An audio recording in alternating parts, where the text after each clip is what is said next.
Welcome back everyone. We get to talk about another Android phone this time around, and this time it's the Google Pixel 2. Now this was a very interesting release from Google. This was coming from the heels of, I think, their pretty successful original Google Pixel, and the interesting thing was that Google Pixel, the original one, was a really interesting sidestep from Google. Before they really focused on software and kind of a little bit about, budget phones and this and that with the Nexus lineup, and then with the Pixel lineup, they really focused in on the cameras. And even with the Google Pixel 2, Google really focused in on the cameras and tried making the best camera of that year. Although I don't think it was like the best camera in general, because we did have phones like the iPhone X that had a dual camera setup, and even like a Samsung Galaxy Note 8, this was still a really good option. And for it being a little bit cheaper than those other phones I listed, well, that's still a really cool thing that, this one kind of had going for it for sure. Now, I wouldn't really recommend buying a Google Pixel 2 anymore. I would highly recommend buying things like the Google Pixel 4a or the Pixel 5a, especially the Pixel 5 and 6. But this Pixel 2, you can still custom ROM it, you can still root it, and I do think it still has some capability there. So if you want to pick up those other phones I mentioned, links are down in the description. You can get them from there, help support the channel at the same time. Now, in the front of the Google Pixel 2, we had a 5-inch AMOLED display. It's a 1080p panel, no 120Hz, no 90Hz.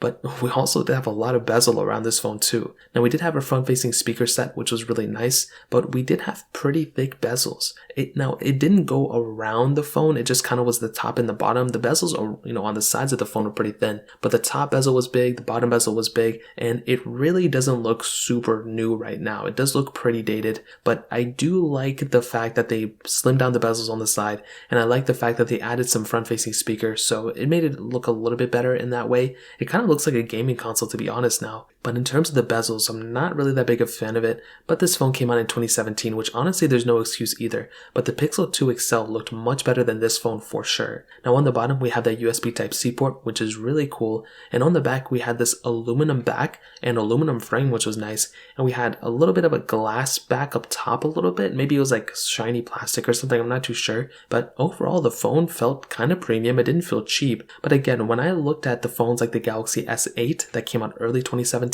and the iPhone X that came out, around the same time as this phone, I'm surprised Google didn't, put a glass back on this phone or anything like that. They've just now started doing that with the Pixel 6. But I'm surprised they didn't do it then. I feel like they could have really changed up the Pixel lineup at that point. I'm glad they learned the lesson from then, but that was a really big thing in my opinion. Now, we did have that single camera setup on the back, which we'll go ahead and hit on right now. It has that single 12.2 megapixel wide-angle lens. It also has a front-facing 8 megapixel sensor. Now, like I mentioned, at this time, that time of year, or whatever, 2017, a lot of people were excited about this camera because the original Pixel and the Pixel XL had an amazing camera setup. So many people love that phone, and even me, I still think that's a great phone. I think it has a lot of capability, but with the Pixel 2, that camera was really awesome too. I just remember a lot of people hyping this camera up, and I think more so than the back camera, the front camera, a lot of people stated that Google was really focusing on the front camera quality and the front camera hardware to make that a much better phone in pretty much that way. I think that was an awesome thing that Google did, and I do think one of the best features about the Pixel lineup at this time was the camera. Now, I do think since then, some things were a little bit weird here and there. I feel like Google could have taken it up a notch like I mentioned,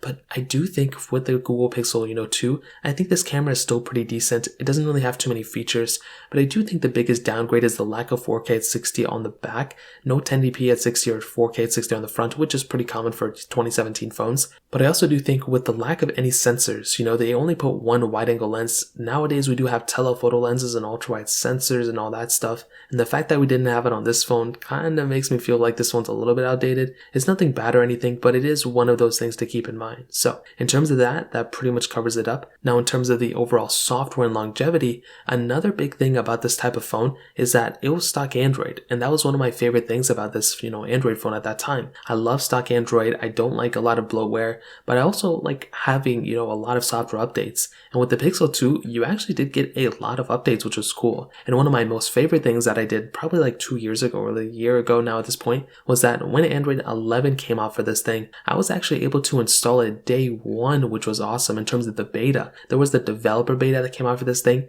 and I was able to install it on my Pixel 2 and my Pixel 2 XL, which is so crazy. Having that type of just ability of just installing updates day one without having to wait, like I have my Samsung Galaxies and it's annoying sometimes because you have to wait so long for these updates, and there's like different variants of carriers. So if you have like an AT&T or an unlocked one, those come at different days. It's very, very annoying. With Pixels, you know if they're supported, they're coming out day one, which is beautiful. This time around, I pretty much just installed it on my, at Android 11, and it was a great experience. Of course, there were a lot of bugs and half my apps weren't opening or anything, but by the time it was officially released, it was actually pretty decent, and I just love having those updates that just come out for this phone. So that's like my favorite thing about it for sure. Now, you can still custom ROM it and root it. There's a humongous custom ROM community out for these phones, and it seems like a majority of the, ROMs that come out, they natively support, a lot of Pixels day one, and the Pixel 2 and 2 XL are sometimes included, which is awesome. So if there's like a new beta, or if there's somebody making like a new version of a custom ROM,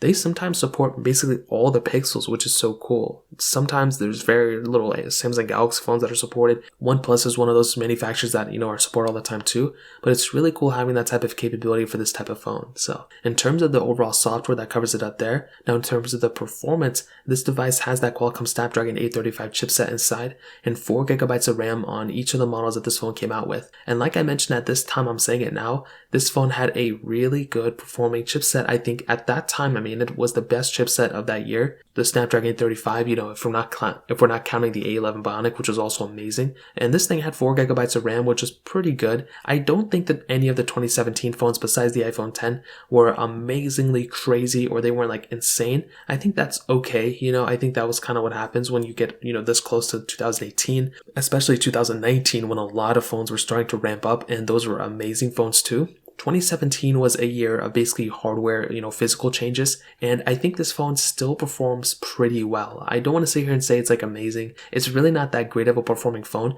It's still pretty smooth, even without a 120Hz display. Because of stock Android, it makes these phones feel that much more smoother, which, as I mentioned before, is really, really important. You do not want to have a phone and have it feeling extremely slow or anything even remotely close to that. And with a phone like this, that is pretty much what's going on. And that is a really cool thing about this phone. Now, I will tell you, in terms of the overall performance, it's not really as great. If you're comparing it to the Pixel 6, it's not even close. There's really no point in doing that because you're not going to be getting that smooth of an experience with this type of phone. However, with phones like, the Galaxy S8 that came out this year, this phone probably feels a little bit smoother and a little bit faster than it. Really, the only phones it's not beating is like the iPhone 10, but I still think this is a pretty decent phone in terms of performance when you consider the age, the price, and everything else that I usually state. So in terms of performance, that pretty much covers it up there. In terms of battery life, probably one of the weirder aspects of this phone, it had a 2700 mAh battery, and like I mentioned, I don't really think this was the reason to buy a phone like this. The Pixel 2 XL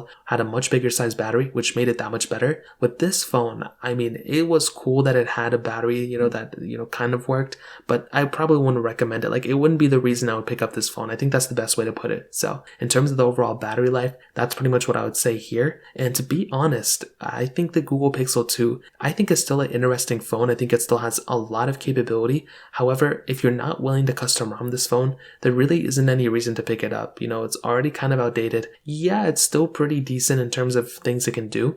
But if you currently do not own this phone, I think a Pixel 4a is a much better option than this thing. That phone's going to be lasting much longer than this one. This phone's kind of already outdated in terms of stock software. If you want to custom ROM it, then go for it.